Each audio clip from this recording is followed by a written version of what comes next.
Hello, Heine, and Hello. welcome to the third edition of Data Innovation Summit here in Stockholm. We're really pleased that you're with us today. Before we go on with further questions, can you please tell us a bit more about yourself and your background? Absolutely. I've been working in this space for the last 20 years, following the journey from the classic long-term development cycles on enterprise data warehouses to experience the modern world of data that is completely different. Background is from the commercial side, so I'm not a techie. I'm trying to bridge the gap and understand how technology can help businesses getting more competitive, more innovative in using data. Great, 20 years, that's a lot. Okay, so data-driven innovation is, as you said, is changing the world, if not already has changed it. So how do you help organizations in this journey in turning data into action? How does your organization do that? We try to help by taking the technical aspect out of collecting and preparing data so that they can actually be used by the business. Reality is that there are so many tools involved in getting data from data sources into a format that the business actually understand. The number of data sources are growing every day. So it's more and more complicated to where is my data. We start implementing data catalog tools, all sorts of solutions within the business try to map out what data we have. We take a different approach. We believe that we should bring in all the relevant data into one single place so that anyone in the business, regardless of use case of these data, can go only to one place and have access to all relevant data and try to do it in a way that it's really not about, what platform are we using, is it on-prem, is it in the cloud? That kind of discussion should be taken over by automation and software and technology. There's no need for people to work on these issues. Then from your perspective, when it comes to data-driven innovation, what are some of the biggest, most common hinders or challenges that organizations face?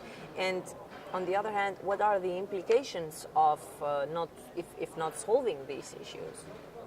I think still today the complexity within the landscape of analytics is still holding companies back. It's difficult for them to figure out what is it I need. There's so many different terms in the market today that we were not used to have. But getting access to the data, understanding the data, but also the quality of the data. And sometimes the quality, bad quality data is okay if you know it's bad quality. Exactly. But what if you have the wrong perception of the quality of your data? Then you can come up with a lot of wrong conclusions. Yeah, and that could be less innovative, I would say, than good. So I think getting access to the data is getting more and more placed in different systems in the cloud. Back in the days, it was relatively easy if you had the skills, connect to the data source on-prem through Excel. A lot of companies are still doing that. But now you have like Salesforce in the cloud. How do I can't get to the database. So now I have something called an API. So it becomes more complicated for the user of the data. And the real user of the data, if we talk about innovation, is on the business side. It's not hidden somewhere in IT. That's not where we have the user. They have to do a lot of the work. They are very important because they have a skill set that we need. But innovation comes from data, mind, and heart. It comes from people who have instant access to data. They have a strategy and a vision where they want to go with whatever company they're working for, or job function they have. And they also have beliefs that, could be any kind of beliefs that actually influence the way you make decisions.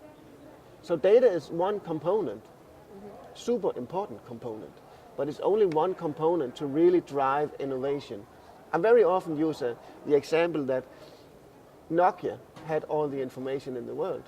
Yeah.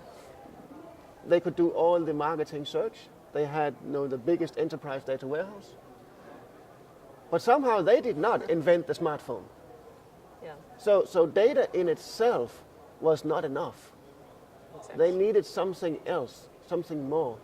But you have to have the data also to justify sometimes your innovation. Interesting. Okay, for those organizations that have just started this journey towards data-driven innovation, what would your recommendations be on speeding up the process and turning data into insights, into action? I think the best advice we can give is to be ready to fail and then fail fast. Because experiment. Start in one area of your business, start experimenting on looking at the data, what data do we have, start getting some insight. Because if you start the waterfall approach, let's start trying to think and define what we're going to do and then ask someone to build it. Then you're losing momentum, right? Because very often people on the business side, they have vague ideas that maybe we can do something in this area, maybe we can move into a different market segment. But they need some data, but they're not able of defining, very specifically. And if you want to ask IT to build something, they are asking for you to define very specifically.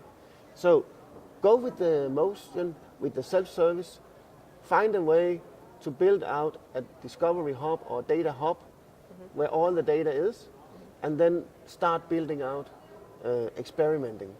And this is working, is it not working? You also have a lot of discussions now on AI. Yeah. What is it? What can it do? Again, find some smart people who can write the algorithms based on your input from the business side and see what's happening. But learn and build it into your culture. It's not a big bang. You need to slowly experiment and build data into your culture, into your daily work. And don't be afraid of it. You can't die from working with data, right? But you will fall at least once. Yes, you will. Okay. Okay. Looking at data-driven innovation from a technology point of view, what can we expect in the nearest future? Let's say in the next year. In the next year, I think we can expect even faster innovation on the technology, on the platforms. I think we can expect that AI will be even more used in a lot of companies. We can always discuss what AI is. Is it like the robot in Star Trek? I don't think so. But using technology to find patterns in data and that it can learn by itself. And that's where I see the next big shift is that we have talked about predictive analytics and machine learning for, 5-10 years now. But AI has that little twist that it's actually learning as we are feeding it more and more data. So it actually improves. We have to make sure that it improves in the right way. There's a lot of interesting examples out there of AI-driven bots or engines that learned based on the wrong data and suddenly came out. Microsoft had a bot they had to close down in 24 hours because it became racistic, because young people tried to feed it with the wrong information, so it learned the wrong thing. But we will see much more of that.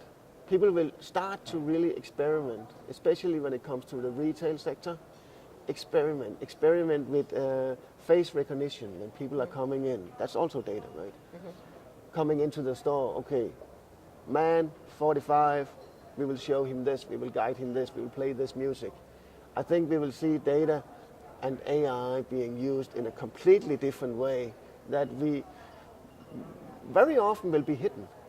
We might not even notice that, okay, there's actually data behind this. So take what you already have seen when you are exposed to ads on Facebook.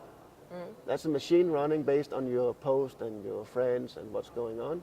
And try to expose that into a bigger scenery when you go into a store, when you go into a place. that it will be used that way. So it will be embedded, so to speak, as a natural part of what we are doing every day. Heine, it was a pleasure. We want pleasure. to thank you very much for joining us, for being part of Data Innovation Summit. Thank you. Thank you.